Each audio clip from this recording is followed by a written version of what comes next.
Bueno, pues buenas tardes a todos, bienvenidos a esta segunda conferencia de este Pórtico Cultural 2024 que estamos celebrando estos días y muchas gracias de nuevo por participar hoy. Me gustaría también animaros a seguir participando de los actos que tendrán lugar en días venideros. Así muy brevemente recordarles a todos ustedes que mañana por la mañana tendremos el mercado mensual en el centro de la localidad, así como también una exhibición de motos y música en el parking enfrente del Binefar 77, en horario de mañana. En horario de tarde disfrutaremos del tradicional acto La Primera Pañoleta y de la actuación de la Banda Municipal de Música de Binefar, así como la presentación de nuestros majos y majas. Y bueno, pues nuestro invitado de hoy, Luis del Pino, al cual quiero agradecerle enormemente su generosidad y altruismo al aceptar venir a presentar su libro a nuestra localidad. Como saben ustedes, se titula Yo, el difamado Fernando VII, autobiografía apócrifa de un buen rey. Pues como decía, nuestro invitado es, para que todo aquel que no lo sepa, es ingeniero de telecomunicaciones, ha escrito varios libros sobre tecnología informática, incluido el primero sobre realidad virtual publicado en idioma español. Ha traducido también numerosas obras de electrónica, informática y comunicaciones. También, como todos ustedes saben, es conocido por sus trabajos incansables en la investigación del atentado 11M. De hecho, ha publicado con gran éxito, ¿verdad?, 11M, Golpe de régimen y también La dictadura infinita, entre otros libros. Es, desde luego, y yo creo que es ampliamente y sobradamente conocida por todos los que estamos aquí, uno de los periodistas españoles con mayor influencia en las redes sociales y en la actualidad cuenta con más de 356.000 seguidores en Twitter y es uno de los comentaristas o de los periodistas más retuiteados de esta red social. También ha trabajado durante mucho tiempo en la cadena COPE.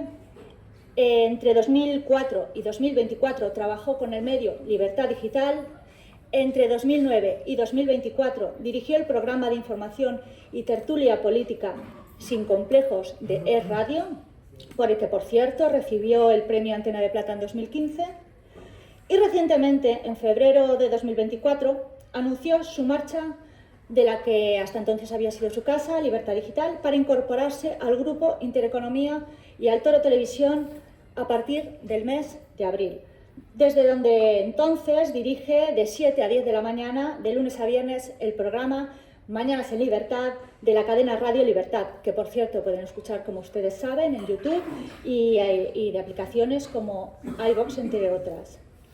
Y bueno, ya por finalizar, dicho lo anterior, para mí es un inconmensurable placer que hoy se encuentre en nuestra ciudad presentando, como digo, su último libro. Y lo digo especialmente porque aquí quien les habla ha sido oyente de su programa Sin Complejos todos y cada uno de los fines de semana desde hace muchísimos años. Y ahora, por supuesto, sigo siéndolo, pero en esta ocasión de lunes a viernes.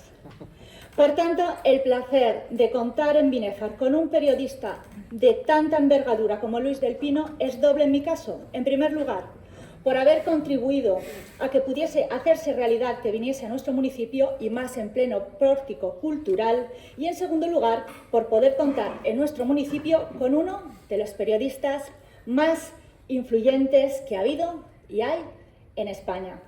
Por todo ello, gracias, don Luis, por su asistencia a nuestra villa de Binefar y desde hoy ya sabe que es su casa. Ahora sí, y le cederé la palabra, no sin antes decirles que cuando finalice la conferencia de don Luis, tenemos a disposición sus libros para todo aquel que quiera adquirirlo. Así que, sin más dilación, por favor, el micrófono es suyo, don Luis, una vez más. Gracias. No le tengo que dar.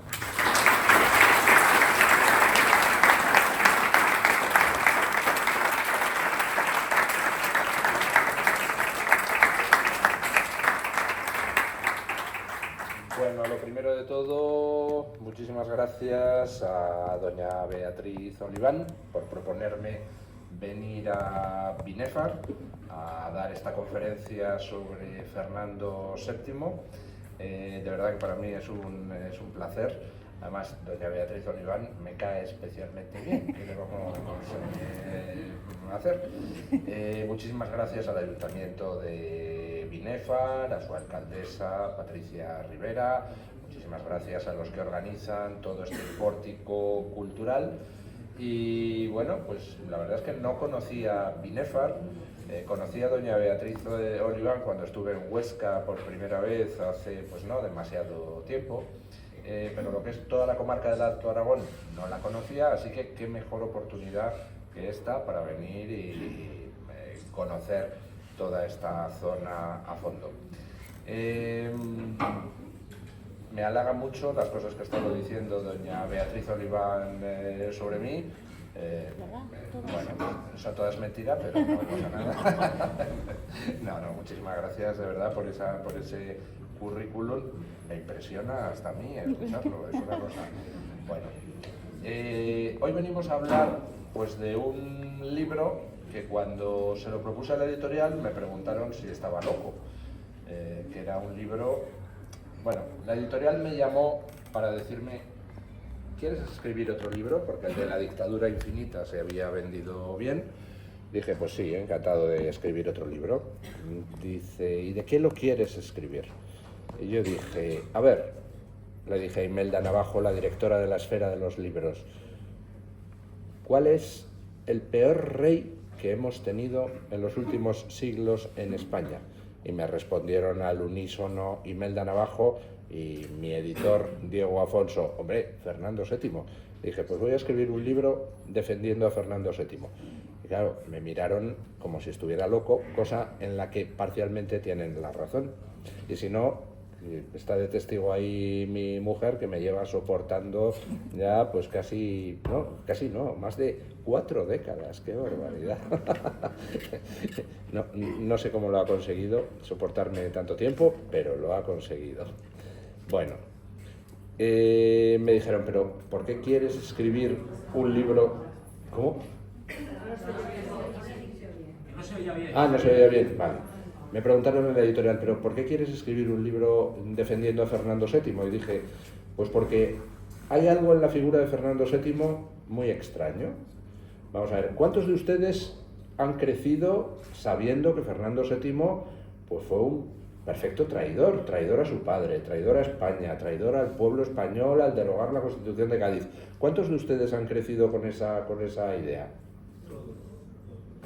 Yo también he crecido con esa idea, y yo, si se molestan ustedes en entrar en Twitter y mirar en mi timeline, verán que yo tengo tweets criticando a Fernando VII y poniéndole como arquetipo de lo más execrable y defendiendo las Cortes de Cádiz como ejemplo de lo más admirable en nuestra historia.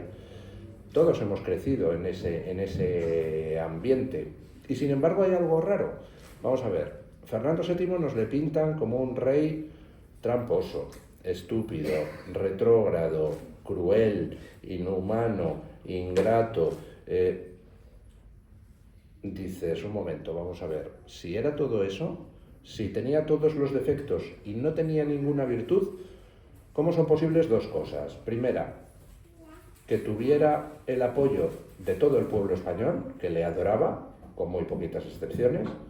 Y segundo, ¿cómo es posible que un ser tan idiota, tan cruel, tan malo, tan ingrato, pudiera ganar a todos sus enemigos uno por uno, incluido el hombre más poderoso de la época, que era Napoleón, y morir en su cama? Dices, hay algo extraño, ¿no? Hasta si cogemos grandes canallas de la historia, como Hitler y Stalin, pues hombre, todos podemos enumerar sus infinitos y repugnantes defectos, pero todos coincidimos en que tenían alguna virtud que les permitió llevar a la práctica esos defectos. Pues Hitler, ¿cómo llegó al poder? Pues siendo más carismático que cualquier otro nazi, ¿no? Tenía el carisma como virtud. Stalin, ¿cómo llegó al poder? Hombre, pues siendo más astuto, más listo que todos los comunistas que le rodeaban. Y al final se hizo con el poder él. Es decir, si se fijan ustedes, son figuras, la de Hitler y la de Stalin, que siendo monstruos como eran, pero se les reconoce algo obvio. Hombre, que si llegaron a mandar, pues alguna virtud tendrían, aunque solo fuera que eran listos, ¿no? o que eran astutos, o que eran pues, más arrojados que los demás. Sin embargo, Fernando VII no. Es curioso, la figura histórica de Fernando VII es una figura que carece de virtudes. Tenía todos los defectos, se le niega todo tipo de virtud y al mismo tiempo se le caricaturiza de tal manera que parece pues, que era un pobre imbécil, pero claro, si era un pobre imbécil, ¿cómo demonio el tío logró gobernar y morir en su cama, derrotar a todos sus enemigos y encima con el apoyo del pueblo? Entonces, esa idea es una idea que me rondaba por la cabeza desde hacía mucho tiempo, pero además pues hubo dos lecturas que me terminaron de convencer de que en la figura de Fernando VII nos estaban escamoteando algo. Una lectura, bueno, las dos lecturas son de dos antifernandistas. Uno es Pérez Reverte, que no creo que valore mucho la figura de Fernando VII. Sin embargo, cuando leí su libro de Un día de cólera, magnífico libro, muy bien documentado, sobre el 2 de mayo, pues me topé con un dato que me extrañó. Dentro de lo que es nuestra imagen mítica sobre lo que fueron esos años, además de pensar en Fernando VII como el rey felón, el rey traidor, el rey más asquerosito, tenemos otros mitos. Por ejemplo, el del 2 de mayo. ¿Qué fue el 2 de mayo? Un alzamiento espontáneo popular del noble y sanote pueblo madrileño que en vista de que sus reyes Carlos IV y Fernando VII se habían comportado como perfectos canallas, traidores y cobardes en Bayona entregando la corona a Napoleón, ellos, sin embargo, el pueblo madrileño se levantó espontáneamente contra las tropas francesas. ¿Quiénes han crecido con esa idea del 2 de mayo? Bueno, pues resulta que si se molestan ustedes en leer Un día de cólera de Pérez Reverte, pues les pasará lo que me pasó a mí, que se fijarán en que hubo gente de la que murió el 2 de mayo que no era de Madrid, que había venido a Madrid el día anterior. Yo cuando me topé con ese dato digo, un momento, ¿vinieron a Madrid el día anterior para participar en el 2 de mayo? Entonces, no fue un alzamiento espontáneo, había algo organizado ahí. Y efectivamente es que fueron muchos los que vinieron de los alrededores de Madrid el 1 de mayo para participar en el alzamiento del 2 de mayo. ¿Y quién demonios organizó eso? Pues si nos vamos a las listas de muertos, que Pérez Reverte hace referencia a las listas de muertos elaboradas por el historiador Guzmán y Gallo a principios del siglo XX, las listas de muertos del 2 de mayo, pues resulta que de cada 20 muertos aquel día, uno era servidor directo de Fernando VII, más luego la gente que movilizaran los servidores de Fernando VII, pero que no fueran servidores directos suyos. Pero uno de cada 20 eran servidores directos de Fernando VII, muchos de ellos venidos pues del Escorial, de Aranjuez, de San Ildefonso, es decir, de los reales sitios que rodeaban la capital. Entonces, claro, a mí ese dato en el libro de Pérez Reverte pues me impactó porque chocaba con mi idea mítica de que el 2 de mayo fue un alzamiento espontáneo de la población. No lo fue. Fue un alzamiento preparado por la gente de Fernando VII y un alzamiento preparado con la suficiente antelación como para traer a la gente de los contornos a Madrid a alzarse contra los franceses el lunes 2 de mayo. Y dices, un momento, entonces, si Fernando VII, a través de sus hombres, organiza el 2 de mayo, primero, ¿por qué eso no se nos ha contado? ¿Por qué se nos ha querido presentar la imagen de un 2 de mayo espontáneo y popular, cuando no lo era? Y segundo, hombre, si organizó el 2 de mayo la gente de Fernando VII, ¿cómo cuadra eso con lo que nos han contado de que Fernando VII, pues lo que hizo fue entregar la corona a Napoleón? Ahí ya empecé a ver que había cosas que me chirriaban, ¿no? Pero luego leí un libro muy curioso, y que está muy bien, de Pedro J. Ramírez, otro antifernandista, ese sí, furibundo, que se llama La desventura de la libertad, que es la historia del trienio liberal de 1820 a 1823. Ya saben ustedes que en 1820 se produce un golpe de Estado liberal, obligan a Fernando VII a jurar la Constitución de Cádiz, luego al final entran los 100.000 hijos de San Luis desde Francia, acaban con el trienio liberal, toda esa historia la conocemos, ¿no? Y Pedro J. escribe ese libro pues con la idea de ahondar en lo malo que era de Fernando VII. Fíjense ustedes que jura la Constitución en 1820, pero luego la vuelve a traicionar. Miren ustedes cómo resulta que cuando los liberales le llevan a Cádiz ante el avance de las tropas francesas, él se compromete, y he encontrado el documento, dice Pedro J., donde él se compromete a no tomar represalias contra ellos, y luego tomó represalias.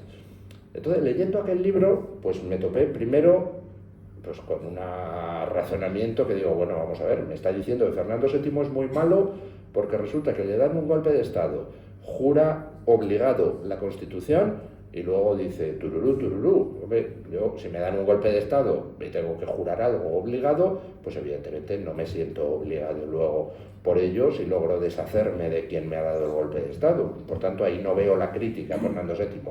La otra crítica que hacía Pedro J. es que cuando le tenían secuestrado en Cádiz, porque se le llevaron secuestrado a Cádiz los liberales, prometió no tomar represalias contra ellos y luego las tomó. Dices, hombre, no sé, a mí si me secuestran y me dice el secuestrador, y ahora fírmame aquí que no me vas a tomar represalias si te libero, pues yo le firmo lo que quiera, y por supuesto luego si le puedo dar un palo en la cabeza, le doy un palo en la cabeza porque me ha secuestrado, ¿no? Entonces yo tampoco entendía muy bien esa segunda crítica de Pedro J. Pero lo peor del libro es que, viendo el retrato que hace Pedro J. de los liberales, que, insisto, es un libro en el que él lo escribe para defenderles, para ensalzarles y para criticar a Fernando VII, pero tú te das cuenta al leer ese libro que los liberales que se oponían a Fernando VII pues estaban más o menos divididos en tres grupos. Un grupo de perfectos idealistas ingenuos, de los que se piensan que puedes hacer cualquier cosa en un país sin consecuencias. Y hombre, no, las cosas que haces tienen consecuencias. Luego había un segundo grupo de idealistas canallas, de los revolucionarios que les importa tres bledos el que corra la sangre o lo que sea, con tal de sacar adelante su calendario político y mandar ellos, ¿no?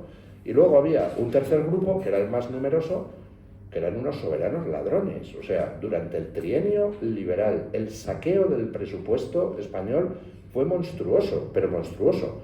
Fernando VII había logrado entre 1814 y 1820 empezar a reducir el déficit público. Llegaron los liberales, empezaron a meter a todo el mundo en la administración, a todos los enchufaban, a todos los correligionarios, a los amigos, a los hermanos. Bueno, aquello fue tremendo. Tan tremendo que cuando Fernando VII vuelve al poder en 1823 se ve obligado a no reconocer la deuda del que le deja el gobierno liberal de 1820 a 1823, y lo que hace es una purga en la administración brutal. Purga que le critican a Fernando VII, dicen, uy, la década ominosa, fíjate qué canalla, resulta que cogió y echó de sus puestos de funcionario público a todos los liberales. Un momento, vamos a ver, aquí pensemos en España, un partido político llega al poder, mete a 200.000 militantes en puestos públicos, entonces al final se le logra echar a ese partido, viene otro partido, echa a los 200.000 y dicen, uy, qué canalla, está purgando a estos socialistas o conservadores o liberales o antiliberales, lo que sean. No es una purga, es que si tú te dedicas a saquear el presupuesto y meter a tu gente, pues hombre, lo primero que hay que hacer para cuadrar las cuentas es echar a todos los parásitos que has metido en la administración. Pues no, eso también es algo que se dice contra Fernando VII, que purgó a los liberales. No, hombre, no, lo que purgó eran los mangantes que se habían incrustado en la administración.